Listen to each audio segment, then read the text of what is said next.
बात होगी तो सब काम हो गया।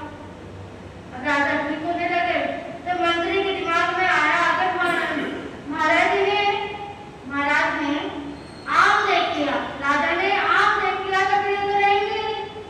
क्यों ना मैं इस जगह से ही आम उठवा दूं, सारी जगह से। लोगों को बोल दिया कि जिसके हाथ में आम का पेड़ दिखा जाएगा उसको मृत्यु दंड मिलेगा।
वारण मन मेरा, आओ प्रभुवर आओ, मीठो क्रंदन मेरा, आओ प्रभुवर आओ, मीठो क्रंदन मेरा।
सद्भाजन मन मेरा।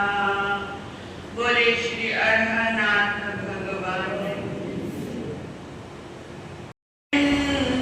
गणेश प्रमोदं क्लिष्टेषु जीवेषु कृपा भरतं माध्यस्थभावं विपरीतवृत्तौ सदा ममात्मा विदधातु देवादिदेव शासनेश महाप्रभु के पावन श्री चरणारविंदों में भाववंदन। परम श्रद्धेय परम उपकारी आत्मज्ञानी सद्गुरुदेव शिवाचार्य भगवत परम श्रद्धेय परम उपकारी परम ज्ञानी पूज्य गुरुदेव श्री जी एवं पूज्य गुरुदेव श्री जी के चरणों में भाववंदन नमन। आप सभी भव्य आत्माओं की भव्यता को मेरा प्रणाम स्वीकार।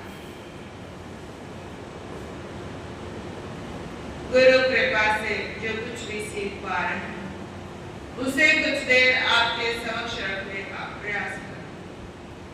धर्म प्रेमी बंधुओं माताओं एवं बहनों, विषय चल रहा है आकार और संस्कार के संबंध में। आकार कहते हैं शेप देना, आकार कहते हैं एक फॉर्म को, एक शेप को, और संस्कार कहते हैं जीवन के अंदर दी गई शेप को। बच्चों को संस्कारित किया जाता है। जवानी आते आते तो आदतें पक्की चली जाती हैं, फिर वो आदत बन जाती है और बुढ़ापे तक आते आते वो आदत एकदम पक्की चली जाती है और फिर वो आपकी देह का अंग संग बन जाते हैं, चाहे वो आदतें अच्छी हों या बुरी आदतें। बच्चे को संस्कारित किया जाता है। 6 बरस तक जब तक बच्चा नहीं हो जाता उसे जबरदस्त ट्रेनिंग देनी चाहिए, सही और गलत की ट्रेनिंग देनी चाहिए। मांसाहार और शाकाहार के संबंध में भिन्नता होनी चाहिए। आज के वर्तमान युग के अंदर आपके संस्कार कितने पलटते जा रहे हैं। आप अपनी सभ्यता और संस्कृति से कितनी दूर होते जा रहे हैं। सभ्यता कहते हैं सिविलाइज्ड, और जो असभ्य होता है उसे अनसिविलाइज्ड कहा जाता है। संस्कृति कहते हैं आपके कल्चर, और उसी कल्चर से जुड़ा है आपका नेचर। फिर उसी नेचर के आधार पर बनते हैं आपके सिग्नेचर। कल्चर, नेचर और सिग्नेचर तीनों के अंदर बड़ी समानता पाई जाती है। तीनों के अंदर जैसा व्यक्ति का सिग्नेचर होगा, हैंडराइटिंग एनालिसिस के द्वारा या सिग्नेचर रीडिंग के द्वारा ऐसा कहा जाता है, ऐसा माना जाता है कि यदि व्यक्ति के सिग्नेचर ऐसे हैं तो उसका नेचर ऐसा होगा, और उसी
स्थानक के अंदर ना लेके आए।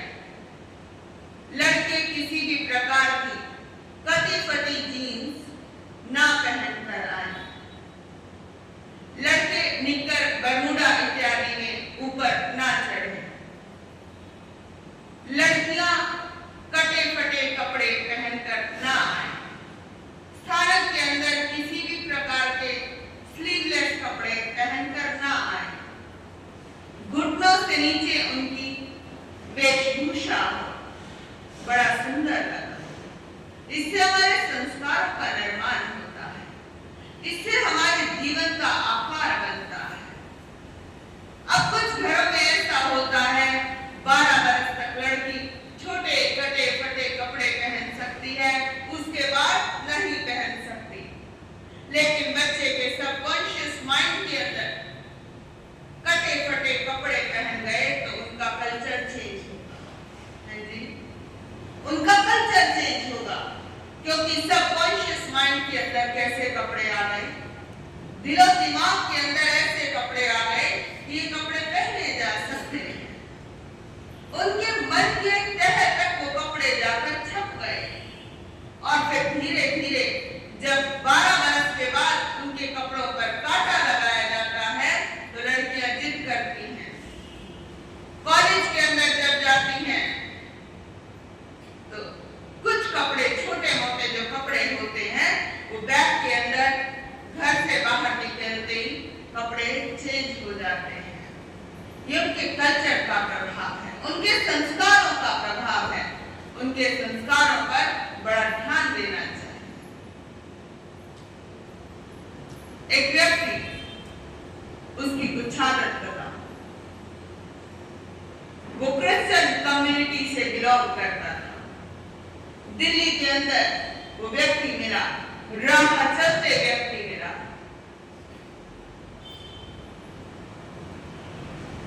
लुक तो उसकी थोड़ी इंडियन थी, लुक उसकी इंडियन थी, लेकिन जब उससे बात हुई तो उसकी इंग्लिश की जो फ्लुएंसी थी, जबरदस्त फ्लुएंट इंग्लिश बोलता था, ट्रिपल PhD था। अब उससे पूछा गया मेरे द्वारा कि भाई आप कहां से बिलोंग करते हो। अब वो व्यक्ति हिंदी ना जाने, चलो अंग्रेजी में संवाद हो गया, कन्वर्सेशन अंग्रेजी में हो गई। वो व्यक्ति लंदन का, अभी कुछ टाइम से इंडिया आए हैं। मैंने पूछा इंडिया आना कैसे हुआ? तुम लंदन के व्यक्ति, वहां की अर्थव्यवस्था बड़ी ही सुदृढ़ है और यहाँ की अर्थव्यवस्था बड़ी कमजोर है भारत की, तो तुम्हारा भारत में आना कैसे हुआ? वो व्यक्ति कहने लगा कि मेरा भारत में आना इस वजह से हुआ कि मैं किसी व्यक्ति से फेसबुक पर बात करता था। मैं किसी व्यक्ति से फेसबुक पर बात करता था, चेहरा हूबहू मेरे जैसा। अब वो व्यक्ति भी जिंदल गोत्र था, हरियाणा वाले जैन जिसे कहते थे। उनके घर पर भी हमारा आना जाना था, लेकिन आज तक उस व्यक्ति को उनके घर में ना देखा था, क्योंकि कुछ ही टाइम से वो उनके घर में आया। उसे पूछा गया, उसे कहा गया कि तुम्हारा यहाँ आना कैसे हुआ और तुम्हारे द्वारा इसको घर में रखना कैसे हुआ? कहने लगा महाराज, मैं जैन कल्चर से बड़ा ही प्रभावित था। मैंने ट्रिपल PhD की है और मैंने फिलॉसफी को पढ़ा है, जैन फिलॉसफी को।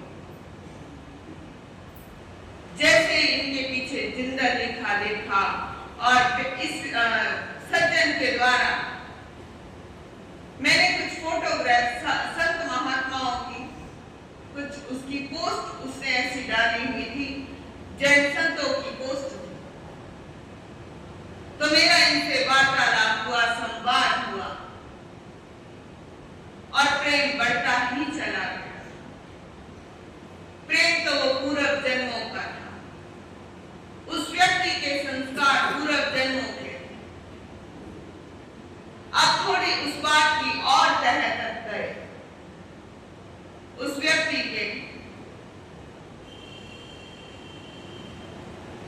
एक बच्चे की डेथ हुई थी बरसों पहले, और उसी के कुछ दिनों के बाद उस लड़के का जन्म हुआ था लंदन के अंदर।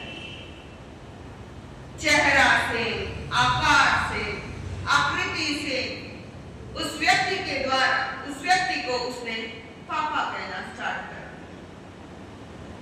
दोनों व्यक्तियों का आपस के अंदर बड़ा गहरा संवाद होता रहा और उसी का फल स्वरूप निकला कि पहले तो वो व्यक्ति गुड़गांव के अंदर शिफ्ट हो गया, क्योंकि वो व्यक्ति अभी घर के परिवार के व्यक्ति सदस्य तैयार नहीं थे। ऐसे किसी अनजान व्यक्ति को कैसे हम अपने घर में रख सकते हैं, भले तुम्हें कोई पापा कहता। अचानक उस व्यक्ति की धर्म पत्नी की तबियत बड़ी खराब होती है और पैसा पानी की तरह बाहर जा रहा था। लगभग 25 लाख का सिर पर कर्ज हो गया। अब वो जो स्कॉलर था उस व्यक्ति का नाम था डॉक्टर फेल्टन लीन। उस व्यक्ति ने कहा कि सारा का सारा कर्ज ये मैं चुकता करूंगा। उस व्यक्ति ने पूरा का पूरा कर्ज चुका दिया और जितना उसके इलाज में लगा सारा का सारा पैसा खुद लगाया। ये बड़ी ही अद्भुत बात है। ये संस्कारों की बात है, ये जन्म उसके पिछले जन्मों के संस्कार थे। उन माता जी का देहावसान हो गया और वो व्यक्ति उनके यहाँ हमारा भी गोत्र इत्यादि के लिए आना जाना बराबर लगा रहा। वो व्यक्ति बड़े सुंदर तरीके से मध्य मंत्र नमोकार मंत्र एकदम एग्जैक्ट परफेक्ट, जैसे आप नम और नम के अंदर बड़े कंफ्यूज रहते हो, उस व्यक्ति के जो शब्द निकलते थे एकदम परफेक्ट, प्राकृत भाषा के जैसे उसका अंग संग रहे। वो व्यक्ति मुझे अंग्रेजी पढ़ाने आने लगा, बड़ी अच्छी अंग्रेजी, लेकिन 1.5 घंटा अंग्रेजी पढ़ाता और आधे घंटे के करीब मेरे से धर्म चर्चा करता था। उत्तराखंड सूत्र उन शावक जी ने मेरे से गहरे रूप में पढ़ा। सामायिक के संबंध में पूज्य आचार्य श्री हस्तिमल जी महाराज ने सामायिक के ऊपर एक शोध किया, उन्हें वो शोध ग्रंथ भी पढ़ाया गया। नमोकार इत्यादि के संबंध में, संतों की आचार संहिता के संबंध में बड़े गहन विषयों पर उन श्रावक जी से चर्चा हुई। वो व्यक्ति बड़ा प्रभावित, उस व्यक्ति ने संकल्प लिया कि मैं आजीवन विवाह नहीं करूंगा। क्या? कि मैं आजीवन विवाह नहीं करूंगा। जैन संतों की चर्या से वो व्यक्ति इतना प्रभावित हुआ कि उस व्यक्ति ने आजीवन संकल्प लिया कि मैं किसी भी प्रकार के दलनक गद्दे इत्यादि का प्रयोग नहीं करूंगा। मैं जीवन भर एक चटाई पर फर्श पर सोया करूंगा। वो नियम, वो संकल्प उसके आज दिन तक उस व्यक्ति के चल रहे हैं, क्योंकि वो नियम और जो संकल्प है वो हृदय का विषय है। जब व्यक्ति बुद्धि के स्तर पर जीता है, आप सबकी बुद्धि के अंदर बहुत कुछ ऑलरेडी ठूसा हुआ है, इधर से आ गया, उधर से आ गया, फला ने कह दिया, फला साधु के श्रावक ने कह दिया, वो चीजें ठूसते जा रहे हो, उसके आधार पर आपका चिंतन मनन तक भी खत्म होता जा रहा है। जरा चिंतन मनन करके देखो, और वो चिंतन मनन होगा जब आप हृदय से जुड़ोगे, जब आप चित्त से जुड़ोगे, चित्त की गहरी अवस्था से जुड़ोगे, चित्त के अंदर लगी हुई परत पर परत चढ़ी हुई है, उन गहरी परतों के अंदर प्रवेश करोगे, तब आपके भीतर जीवन के अंदर नाना प्रकार के रहस्यों का उद्घाटन होगा।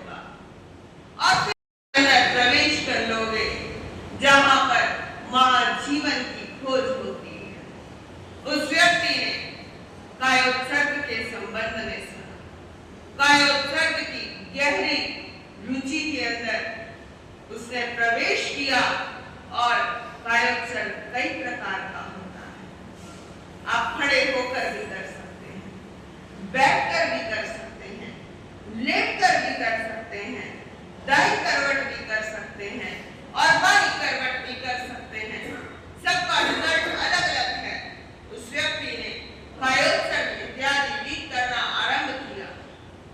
जैन धर्म से, जैन दर्शन से बड़ा प्रभावित हुआ।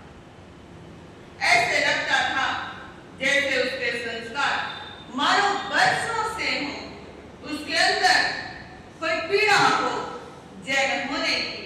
और धीरे धीरे उस व्यक्ति ने अपने पीछे जैन लगाना शुरू कर दिया। और जिस समय उससे मिलना हुआ था, उससे पूछा गया कि भाई तुम कितना अर्न कर लेते हो? वो व्यक्ति कह रहा था कि मैं 1 घंटे का 80,000 रुपए कमा लेता हूँ। अगर हम इंडियन रुपी में उसे कन्वर्ट करें, करते क्या हो, मैं ईसाइयों के धर्मगुरुओं को ट्रेनिंग देता हूँ कि तुम और लोगों के अंदर ईसाई मिशनरी जो चल रही है उसको बढ़ावा देता हूँ, जिससे ईसाईयत फैल सके, लोगों को ईसाई बनाने का काम सिखाता हूँ। और उसके संस्कारों की बात देखो, एक किसी को जबरदस्ती धर्म थोपना, एक किसी को जबरदस्ती धर्म थोपना, यहाँ पर दूसरे का धर्म भ्रष्ट करने जैसी बात है। और किसी भी चीज को हृदय से स्वीकार करना कि भाई ये सही है और ये गलत है, तो मैं इस सही को चुनूंगा। धीरे धीरे वही व्यक्ति, उसमें जैन धर्म किसी भी प्रकार का थोपा नहीं गया, वो धीरे धीरे ऑटोमेटिकली वो कर्म से जैन होता चला गया। उससे पहले तक वो अंडे वाली केक, पेस्ट इत्यादि खा लेता था, लेकिन धीरे धीरे उसने सारे के सारे 7 व्यसनों का वो सज्जन त्याग करता चला गया और त्याग की अधिक गहराइयों के अंदर बढ़ने लगा। ये तो हो गई है अच्छे संस्कारों की बात। एक युवा लड़की, ये भी एक सत्य घटना है, आज के मॉडर्न युग की ही घटना है। ये भी संस्कार थे और वो भी संस्कार है। कोई पेरेंट्स अच्छे संस्कार दे देते हैं और कोई पेरेंट्स ऐसे भी होते हैं जो बुरे संस्कार दे देते हैं। अब एक पेरेंट ने कहा अपने बच्चे को, 15-16 वर्ष की लड़की है, और उस बच्ची को कहा गया कि भाई तुम जो है अपना इस तरीके का एक चैनल क्रिएट कर लो जिसके अंदर लोग अधिक से अधिक आ सके। उस लड़की ने आर्टिफिशियल इंटेलिजेंस के सॉफ्टवेयर पर वो पहुंची। आज का मॉडर्न युग है ना, आर्टिफिशियल इंटेलिजेंस के एक सॉफ्टवेयर पर पहुंची। उस सॉफ्टवेयर पर जाकर उसने सर्च बार पर लिखा, क्या लिखती है वो लड़की कि आजकल सबसे ज्यादा कौन सी वीडियोस मार्केट के अंदर देखी जाती है, तो मैं अपना वो चैनल क्रिएट करना चाहती हूँ। जैसे ही उसने सर्च बार पर लिखा तो उसके अंदर आया कि आप जो है जो प्यार मोहब्बत से संबंधित लड़के लड़कियों की जो तस्वीरें हैं और पीछे जो गाने चलते हैं, इस तरीके की आप फोटोज वीडियोस डालो और उससे आपका चैनल जो है धीरे धीरे पॉपुलर हो जाएगा, हिट हो जाएगा। आपको खूब पब्लिसिटी मिलेगी, आपके खूब व्यूज आएंगे। उस लड़की ने अपने माता पिता के कहने पर वो चैनल क्रिएट कर दिया। वो चैनल क्रिएट करने के बाद जरा चिंतन करो, उस लड़की को थोड़े ही समय के अंदर किसी लड़के से, युवा लड़के से प्रेम हो गया। माता पिता ने एक लड़की की जिंदगी को उसके संस्कारों का दांव पर लगा दिया। अब उसके और रिलेटिव्स भी थे, उस अकाउंट के अंदर और रिलेटिव्स भी थे और रिश्तेदार भी थे। अब वो देख रहे हैं कि भाई फला लड़की के माता पिता क्या कर रहे हैं, बड़ा ही गलत कर रहे हैं। उस लड़की को